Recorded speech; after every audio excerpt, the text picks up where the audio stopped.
ओम सूर्याय नमः। ओम भास्कराय नमः। स्वागत है आप सभी का हमारे चैनल पर। आज के इस वीडियो में हम आपको सुनाएंगे रविवार के दिन सुनी जाने वाली रविवार की व्रत की कथा। इसके साथ ही हम आदित्य हृदय स्तोत्र का पाठ भी आपको सुनाएंगे। इसके अलावा हमारे चैनल पर आप सभी प्रकार की व्रत कथाएं और महात्म्य सुन सकते हैं। इसके लिए आपको केवल हमारे चैनल को सब्सक्राइब करके बेल आइकन पर क्लिक करना है और आज की कथा अच्छी लगे तो लाइक अवश्य कर दीजिए, क्योंकि आपके लाइक से हमें पता चलता है कि आपको हमारा वीडियो पसंद आया। तो चलिए, रविवार के व्रत की कथा सुनने से पहले आपको आदित्य हृदय स्तोत्र का पाठ सुनाते हैं, जिसको भगवान श्री रामचंद्र जी ने स्वयं पढ़ा था और सुना था और लंका पर विजय प्राप्त की थी। लंका में रावण की सेना के साथ युद्ध करने से थके हुए युद्ध भूमि में रावण के पराक्रम का विचार करने वाले और परस्पर संग्राम के लिए सामने आए हुए रावण को जब श्री राम ने देखा, तभी देवताओं के साथ राम रावण युद्ध देखने के लिए आकाश में आए हुए घटियोनी ऋषि अगस्त्य श्री राम जी के पास जाकर बोले, हे वत्स अजान बाहु रामचंद्र, मैं तुम्हें परंपरा से चली आ रही एक गुप्त रहस्य विद्या बताता हूँ, जिससे तुम सभी शत्रुओं पर रणभूमि में विजय प्राप्त कर लोगे। ये गोपनीय आदित्य हृदय नामक स्तोत्र परम पवित्र, तेजस्वी, सभी शत्रुओं का नाशक, सदा विजय दिलाने वाला, नित्य जप करने योग्य, कभी न नष्ट होने लायक और परम कल्याणकारक है। सभी शुभ कर्मों में मंगलदायी, सभी पापों का नाशक, समस्त चिंताओं, दुखों, शोक आदि को शांत करने वाला तथा आयु बढ़ाने वाला यह उत्तम स्तोत्र है। तुम देवों और राक्षसों के द्वारा पूजित, समस्त लोकों के शासक, प्रकाश देने वाले, तेजोमय किरणों वाले, प्रातः काल में उषा की लालिमा से ऊपर उदय हो रहे भगवान विवस्वान सूर्य की आराधना। ओम रश्मिमते नमः, समुद्यते नमः, देवासुर नमस्कृताय नमः, विवस्वते नमः, भास्कराय नमः, भुवनेश्वराय नमः इन नामवाचक मंत्रों से करो। इन आदित्य देवता में सभी देवता विराजते हैं। ये अपूर्व तेजों में प्रकाश पुंज किरणों से मंडित है। ये अपनी प्रभा से देवों तथा असुरों के समूह को और समस्त लोकों की रक्षा करता है, अर्थात समस्त देवता इन्हीं सूर्य के रूप है। ये अपनी किरणों से जगत को शक्ति और स्फूर्ति देता है और इससे ही ये सबका पालन करता है। यही सूर्य समस्त लोकों का सृजन करने के कारण और वृहत आकार प्रकार के कारण ब्रह्मा अपनी तेजो राशि से शीत तथा अंधेरे को नष्ट कर सभी वनस्पतियों का पोषक होने से समस्त प्राणी जगत का पालक रक्षक होकर सर्वत्र फैला हुआ विष्णुदेव, सबका कल्याण कारक होने तथा संहारक होने से शिवरूप, सभी प्राणियों को ऊर्जा स्फूर्ति देने के कारण और दैत्यों का नाश कर पृथ्वी का भार उतारने के कारण स्कंद अर्थात स्वामी कार्तिकेय, समस्त प्रजा का पालक रक्षक होने से ऋषि प्रजापति, इंद्रादि देवों से वंदित होने से इंद्र से भी महान, सबको स्वास्थ्य और आयु रूपी धन देने के कारण धनत कुबेर, सबका समय पर संहार करने वाले देव के रूप में प्रसिद्ध होने के कारण काल रूप और मृत्यु का अधिष्ठाता देवता यमराज, अपनी शीतल किरणों और शुभ प्रकाश से प्राणियों, वनस्पति जगत और नक्षत्र मंडल को सुख शांति देने वाला होने से सोम, चंद्रमा और समस्त तरल पदार्थों का स्वामी, जल निधि का प्रतिनिधि देवता वरुण है। यही आदित्य देवता सभी प्राणियों का पितर पूर्वज है। सभी तरह की समृद्धि देने के कारण 8 वसुओं के रूप में प्रसिद्ध, सिद्ध पुरुषों के द्वारा उपासना के योग्य होने से साध्य, स्वास्थ्य रक्षक देवता के रूप में दोनों अश्विनी कुमार, सर्वत्र प्रकाश रूप में प्रसरणशील प्रवाहमान होने से वह महदेव, सभी को उपासना के द्वारा मननशील बनाने वाला होने से मनु, सब जगह गमनशील प्रकाश रूप होने से वायु, अपनी गर्मी से जल शोषक और शीतनाशक होने से अग्नि रूप, सबको अपनी तेजस्विता से जन्म देने वाला होने के कारण प्रजा रूप समस्त प्राणी जगत को ऊर्जा और तेज प्रदान करने के कारण सबका प्राणदाता अपने दिन प्रतिदिन की गति से सप्ताह, पक्ष, मास आदि का सृजन करता हुआ प्रकृति में ऋतुओं का सर्जक और सर्वत्र प्रकाश देने के कारण प्रभाकर सूर्य कहलाता है। प्रजापति महर्षि कश्यप की पत्नी अदिति के तेज से उत्पन्न सब प्राणियों को जन्म देने वाले सूर्य, आकाश में भ्रमण करने वाले, अपनी किरणों की गर्मी और प्रकाश से जगत का पोषण करने वाले, किरणों की माला वाले, प्रातः उदय के समय तपे हुए सोने के समान रंगरूप वाले, शीत नाश करने के कारण अच्छे लगने वाले, ब्रह्मांड की उत्पत्ति के कारण हिरण्य रेता, परम तेजस्वी और रात्रि का अंधेरा दूर कर दिन को प्रकट करने वाले हैं।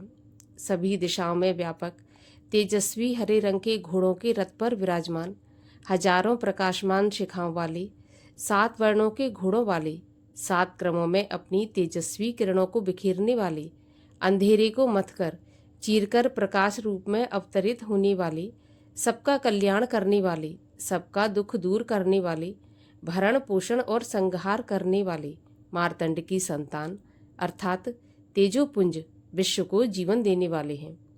किरणों का चक्र धारण करने वाले अर्थात अत्यंत तेजस्वी प्रभा मंडल वाले हैं। प्रजापति विश्व को रचने वाले, प्रकाश पुंज को अपने अंदर छिपाए हुए तेजस्वी हिरण्यगर्भ ब्रह्मा, स्वभाव से सबको सुख देने वाले, अपनी प्रखर प्रचंड गर्मी से तीनों लोकों को तपाने वाले, रात्रि नष्ट कर दिन प्रकट करने वाले, सभी प्राणियों को प्राण देने वाले, समस्त प्राणियों द्वारा स्तुति के युग, अत्यधिक गर्मी को अपने अंतः में संभाले हुए, अदिति माता की संतान, सभी रिद्धि सिद्धियों के दाता, शंख आनंद रूप, व्यापक और संसार से ठंडक दूर करने वाले हैं। आकाश मंडल के अधिष्ठाता स्वामी, अंधेरे के चक्र को तोड़ने वाले, ऋग्वेद, यजुर्वेद, सामवेद के पारंगत ज्ञानी, अपनी तेज किरणों से पृथ्वी का जल सोखकर पुनः समय पर घनी वर्षा कराने वाले, जल को पैदा करने वाले सूर्यदेव, विंध्य नामक पहाड़ों का प्रतिदिन चक्कर लगाने वाले अर्थात आकाश में तेज गति से चलने वाले हैं। यही तेज धूप करने वाले, हमेशा चक्र के रूप में किरणों का समूह धारण कर घूमने वाला, भयंकर गर्मी से प्राणियों और वनस्पति जगत को सुखाकर नष्ट कर देने वाला होने से मृत्यु देवता के रूप में प्रसिद्ध, कम तेज प्रकाश के कारण नित्य अस्त होते समय पीले भूरे रंग वाला, सबको अत्यंत तपाकर व्यथित करने वाला, संसार को रचने वाला, त्रिकालदर्शी, सर्वरूप संसार के रूप में प्रकाश पुंज के कारण जानने योग्य, महान तेजस्वी, उदय काल में लाल रंग वाला और समस्त प्राणी जगत को जन्म देने का कारण रूप है। सभी दिखाई पड़ने वाले और न दिखाई पड़ने वाले तारामंडल और शक्तिशाली ग्रहों नक्षत्रों के स्वामी, सारे संसार को रचने वाले, अत्यंत तेजस्वी और 12 महीनों में 12 राशियों में भ्रमण कर 12 समान रूप में व्यक्त, हे आदित्य, आपको नमस्कार है। पूर्व दिशा में पहाड़ की तरह उदय होते हुए दिखने के कारण उदयाचल को, अस्त होते समय पश्चिम सुमेरु पर्वतमाला को तेजोपुंज से प्रकाशित करने वाले देव, आपको नमस्कार है। सभी तेज प्रकाश देने वाले ग्रहों, तारों के अधिपति और दिन की स्वामी, आपको नमस्कार है। हे जय स्वरूप, विजय तथा कल्याणदायक, आपको नमस्कार है। आपके दिव्य रथ में हरे रंग के घोड़े हैं, आपको बार बार नमस्कार है। हजारों किरणों से शोभायमान, आपको अनेक नमस्कार। अदिति के पुत्र होने के कारण हे आदित्य सूर्य, आपको बार बार नमस्कार है। भक्तिहीन लोगों, नास्तिकों के लिए अत्यंत भयंकर रूप वाले, शक्तिशाली, अत्यंत तेज गति वाले सारंग सूर्यदेव, आपको नमस्कार है। अपने उदय काल के कमलों को विकसित करने वाले, अत्यंत तीखी गर्म किरणों वाले प्रचंड मार्तंड देव, आपको बार बार प्रणाम है। हे देव, आप प्रजापति ब्रह्मा, सृष्टि संहार करने वाले शिव और सब जगह मौजूद विष्णु के भी स्वामी हैं। आप सूर्य हैं, ये सौर मंडल आपका ही तेज स्वरूप है। प्रकाश पुंज हैं, सबको जला देने वाली आग आपका ही रूप है। आप विश्व के संहार काल प्रलय में रौद्र रूप धारण करने वाले, आपको नमस्कार है। हे देव, आप अज्ञान रूपी अंधेरे को मिटाने वाले हैं, जड़ता और ठंडक को दूर करने वाले, और दुश्मनों काम, क्रोध, मद, मोह, लोभ और मत्सर जैसे मनुष्य के वास्तविक शत्रुओं को नष्ट करने वाले, असीमित आकार प्रकार वाले, किए गए उपकार को महत्व ना देने वाले प्राणियों को कठोर दंड देने वाले, समस्त प्रकाशक नक्षत्रों, तारों, ग्रहों के स्वामी देव स्वरूप आपको बार बार प्रणाम है। आपका तेज तपे हुए सोने के समान दीप्त है। आप अज्ञान को हरने के कारण हरि हैं, संसार को रचने के कारण विश्वकर्मा है, तम को नष्ट करने वाले प्रकाश रूप और संसार के सभी कर्मों के साक्षी आपको नमस्कार है। हे रामचंद्र, भगवान सूर्य ही सभी प्राणियों तथा तत्वों का संहार, सृष्टि और पालन तथा रक्षा करते हैं। यही अपनी प्रभा में तेज किरणों से गर्मी पहुंचाते हैं, फिर क्रमशः वर्षा कराते हैं। ये सूर्य ही सभी पदार्थों, प्राणियों में अंतर्यामी रूप में विद्यमान होकर इनके विश्राम के समय भी चैतन्य रूप में जागते रहते हैं। यही देवताओं की प्रसन्नता के लिए, स्वर्ग आदि फल की कामना के लिए किए जाने वाले यज्ञ आदि अग्निहोत्र और याचक पुरुषों को मिलने वाला पुण्य फल भी तुम ही हो। यज्ञों में भाग ग्रहण करने वाले सभी देवगण, यज्ञों के पुण्य रूप भी ये सूर्यदेव ही हैं, क्योंकि समस्त लोकों में जितने भी कर्म हैं उनको फल तक परिणित कहने और पहुँचाने में ये पूरी तरह समर्थ है। हे रघुनंदन, इस आदित्य हृदय को मुसीबतों में, कठिन समय में, दुसाध्य रास्तों में और किसी भी भयंकर संकट के समय जो कोई जपता है वह दुख में नहीं पड़ता। इसीलिए तुम मन लगाकर इन देवताओं के स्वामी, संसार के ईश्वर सूर्यदेव की आराधना करो। इस आदित्य हृदय स्तोत्र का 3 बार अर्थ सहित भावना करके पाठ करो, जप करो। इससे तुम्हें युद्ध में विजय प्राप्त होगी। हे महाशक्तिशाली, तुम जप करके इसी क्षण रावण का वध करने में समर्थ हो सकोगे। ऐसा कहकर जिस तरह मुनि अगस्त आए थे उसी तरह चले गए। यह सुनकर परम तेजस्वी श्री रघुनंदन राम का शोक दूर हो गया। उन्होंने हर्षित होकर आदित्य हृदय स्तोत्र को शुद्ध मन से धारण किया। सूर्यदेव का स्मरण और दर्शन करते हुए इस स्तोत्र का एकाग्र शुद्धि चित्त से 3 बार जल का आचमन लेकर जप किया। इससे उन्हें बहुत प्रसन्नता हुई। उसके बाद पराक्रमी श्री राम ने धनुष हाथ में लेकर रावण की ओर देखा और बड़े उत्साह से युद्ध में विजय प्राप्त करने के लिए वे आगे बढ़े तथा पक्के मन के साथ रावण के वध का निश्चय किया। उस समय देवताओं के बीच खड़े हुए भगवान सूर्यदेव ने प्रसन्न होकर श्री रामचंद्र जी को देखा और राक्षसों के राजा रावण की मृत्यु निकट समझकर हर्ष प्रकट करते हुए कहा, हे रघुनंदन, अब इसके वध के लिए शीघ्रता करो। और आइए अब सुनते हैं रविवार के व्रत की कथा। एक बुढ़िया थी। उसका नियम था कि प्रत्येक रविवार को सुबह स्नान आदि से निवृत्त होकर घर को गोबर से लीपकर फिर भोजन तैयार करके भगवान को भोग लगाकर स्वयं भोजन ग्रहण करती थी। भगवान की कृपा से उसका घर अनेक प्रकार के धन धान्य से परिपूर्ण था। घर में किसी प्रकार की कोई विघ्न या कोई दुख नहीं था। सभी प्रकार से घर में आनंद रहता था। इस तरह से कुछ दिन बीत जाने पर उसकी एक पड़ोसन, जिसकी गाय का वह गोबर बुढ़िया लेकर आया करती थी और लीपा करती थी, वह विचार करने लगी कि यह वृद्धा सदा मेरी गाय का गोबर ले जाती है, इसीलिए अपनी गाय को वो घर के भीतर बांधने लग गई। अब बुढ़िया को गोबर न मिलने से रविवार के दिन अपने घर को वो लीप नहीं सकी, इसीलिए उसने न तो भोजन बनाया, न भगवान को भोग लगाया तथा स्वयं भी उसने भोजन नहीं किया। इस प्रकार उसने निराहार व्रत किया। अब रात्रि हो गई और वह भूखी ही सो गई। तो रात्रि में भगवान ने उसे स्वप्न दिया और भोजन न बनाने तथा भोग न लगाने का कारण पूछा। तो वृद्धा ने गोबर न मिलने का कारण सुनाया। तब भगवान ने कहा कि माता, हम तुमको एक ऐसी गाय देते हैं जो सभी इच्छाएं पूर्ण करती है, क्योंकि तुम हमेशा रविवार को गाय के गोबर से घर लीपकर भोजन बनाकर मेरा भोग लगाकर स्वयं भोजन ग्रहण करती हो। इससे मैं बहुत प्रसन्न हूँ। मैं निर्धन को धन, बांझ स्त्रियों को पुत्र देकर उनके दुखों को दूर करता हूँ और अंत समय में मोक्ष प्रदान करता हूँ। सपने में ऐसा वरदान देकर भगवान अंतर ध्यान हो गए।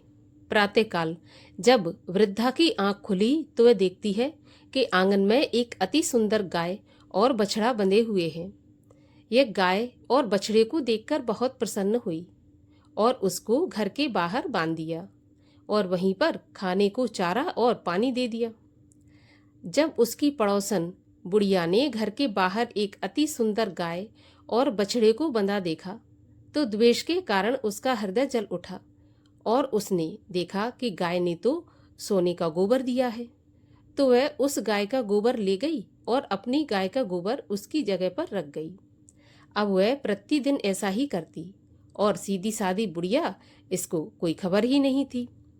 तब सर्वव्यापी भगवान ने सोचा कि चालाक पड़ोसन के कर्म से बुढ़िया ठगी जा रही है, तो ईश्वर ने संध्या के समय अपनी माया से बड़े जोर की आंधी चला दी।